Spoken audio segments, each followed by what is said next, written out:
आप देख सकते हैं इनमें जो पॉजिटिव आयंस होंगे वो एक ऑर्डरली फैशन में अपने आप को अरेंज करके रखे होंगे और इन पॉजिटिव चार्ज के चारों तरफ जो होंगे वो इलेक्ट्रॉन प्रेजेंट होंगे, free electrons. These electrons are mobile and are evenly spread out throughout the crystal. जो ये फ्री इलेक्ट्रॉन्स होते हैं ये मोबाइल होते हैं, मोबाइल का मतलब मूव करते रहते हैं और ये पूरे के पूरे क्रिस्टल में फैले हुए होते हैं। जो पूरा का पूरा क्रिस्टलाइन सॉलिड का एक क्रिस्टल है उसमें ये हर जगह पर फैले होंगे। Each metal atom contributes one और more electron towards this sea of mobile electron. और एक मेटल एटम इन मूवेबल इलेक्ट्रॉन्स में, मोबाइल इलेक्ट्रॉन्स में एक इलेक्ट्रॉन या फिर एक से ज्यादा इलेक्ट्रॉन कंट्रीब्यूट करता है। सपोज करिए किसी एटम में, किसी मेटल में 100 एटम है मान लीजिए, तो ये 100 एटम एक या एक से ज्यादा इलेक्ट्रॉन्स इन फ्री इलेक्ट्रॉन्स के जो समूह होता है, ग्रुप होता है, उसमें कंट्रीब्यूट करते हैं। तो 100 एटम्स या तो 100 फ्री इलेक्ट्रॉन्स कंट्रीब्यूट करेंगे, ऐसे ज्यादा भी कर सकते हैं। These free and mobile electrons are responsible for high electrical and thermal conductivity of metals। जो ये फ्री और मोबाइल इलेक्ट्रॉन्स होते हैं यही मेटल्स की हाई इलेक्ट्रिकल और थर्मल कंडक्टिविटी के लिए रेस्पॉन्सिबल होते हैं, कि जो मेटल्स होते हैं वो इलेक्ट्रिसिटी भी कंडक्ट करते हैं और हीट भी कंडक्ट करते हैं इन्हीं फ्री इलेक्ट्रॉन्स के कारण। When an electric field is applied, These electrons flow through the network of positive ions। जब एक इलेक्ट्रिक फील्ड अप्लाई की जाती है मेटल्स के चारों तरफ तो जो ये फ्रीली इलेक्ट्रॉन्स होते हैं ये पॉजिटिव आयंस के नेटवर्क से होकर मूव करते हैं। Similarly when heat is supplied to one portion of a metal the thermal energy is uniformly spread throughout by free electron. इसी प्रकार से जब मेटल के किसी एक पोर्शन पर हीट अप्लाई की जाएगी तो जो थर्मल एनर्जी होगी, हीट एनर्जी होगी, वो इन फ्री इलेक्ट्रॉन्स के द्वारा पूरे के पूरे मेटल में स्प्रेड कर दी जाएगी। ये मेटल है, मेटल के इस वाले पार्ट पर हमने हीट प्रोवाइड की, तो जो ये फ्री इलेक्ट्रॉन्स होंगे ये हर जगह मूव करते रहते हैं, तो यहां पर हमने हीट प्रोवाइड की, वो हीट इन फ्री इलेक्ट्रॉन्स में गई। फिर ये हीट जो फ्री इलेक्ट्रॉन्स हैं ये पूरे के पूरे मेटल्स में क्या करेंगे, मूव करते जाएंगे। मूव करने के बाद उस थर्मल एनर्जी को पूरे के पूरे मेटल में ये डिस्ट्रीब्यूट कर देंगे। Another important characteristic of metal is their luster and color in certain cases। और दूसरी important characteristic है मेटल की, वो है इनका लस्टर, कि ये बहुत शाइनी होते हैं और इनका कलर किसी केसेस में इनका कलर भी कैरेक्टरिस्टिक होता है। This is also due to the presence of free electrons in them. ये भी लस्टर और कलर भी इनमें जो फ्री इलेक्ट्रॉन्स पाए जाते हैं उनकी वजह से ही होता है। Metals are highly malleable and ductile. Metals बहुत ज्यादा मालेबल होते हैं और डक्टाइल होते हैं। मालेबल का मतलब मेटल को जब पीटा जाता है तो इनको थिन शीट्स में कन्वर्ट किया जा सकता है, और डक्टाइल का मतलब होता है जो मेटल्स होते हैं उनको थिन वायर्स में ड्रॉ किया जा सकता है, उनके थिन वायर्स बनाए जा सकते हैं। अब फोर्थ है कोवेलेंट और network solids. A wide variety of crystalline solid of known metals result from the formation of covalent bond between adjacent atom throughout the crystal. They are also called giant molecules। Non metals के ज्यादातर जो crystalline solids होते हैं वो तब बनते हैं जब क्रिस्टल के जो एडजेसेंट एटम्स होंगे, आसपास के एटम्स होंगे, उनके बीच में कोवेलेंट बॉन्डिंग हो जाएगी। They are also called giant molecules. ये जो कोवेलेंट सॉलिड्स होते हैं इनको जायंट मॉलिक्यूल्स भी कहा जाता है। Covalent bonds are strong and directional in nature, therefore atoms are held very strongly at their position।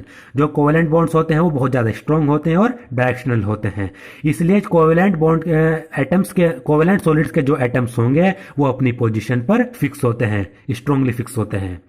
Such solid are very hard and brittle।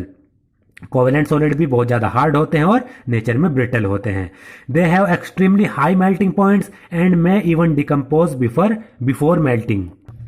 Covalent solids का मेल्टिंग पॉइंट बहुत ज्यादा हाई होता है और इसमें कहा गया है कि ये मेल्टिंग होने से पहले, ये पिघलने से पहले ये टूट भी जाते हैं, डिकम्पोज भी हो जाते हैं, इतना ज्यादा हाई होता है।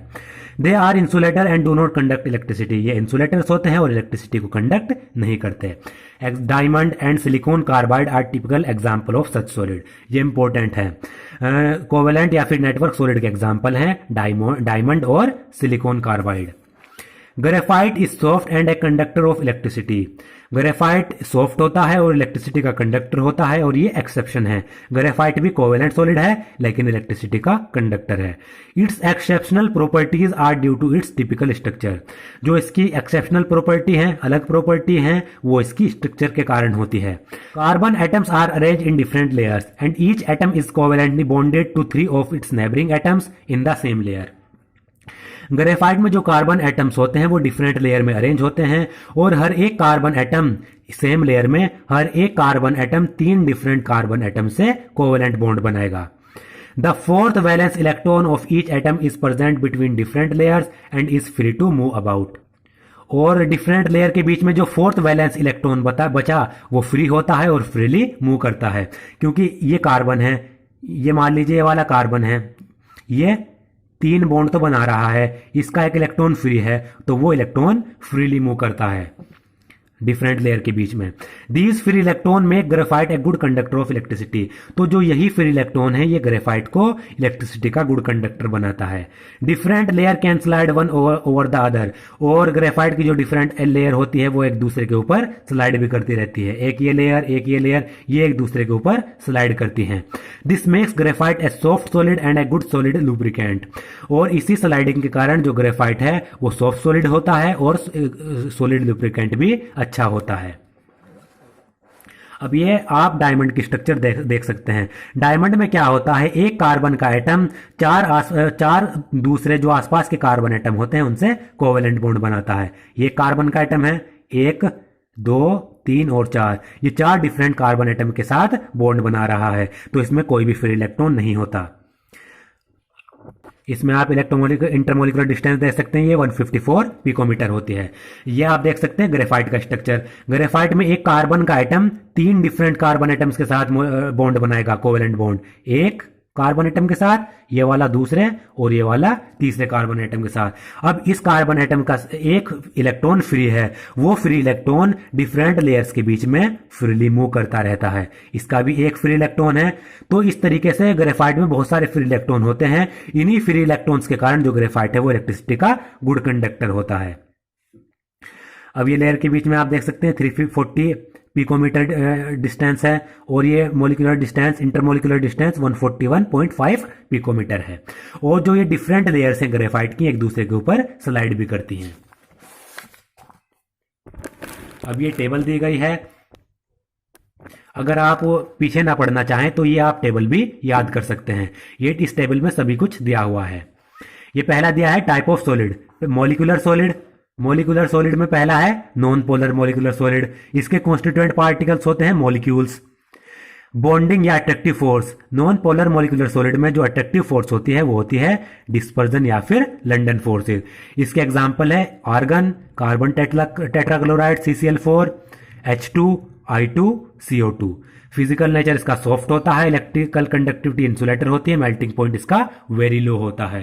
तो आप ये यहां से याद कर सकते हैं। जैसे ये पोलर मॉलिक्यूलर सॉलिड होता है, इसमें नेचर तो इनका भी कॉन्स्टिट्यूएंट पार्टिकल मॉलिक्यूल्स होंगे, attractive force dipole dipole interaction होगी इनके बीच में।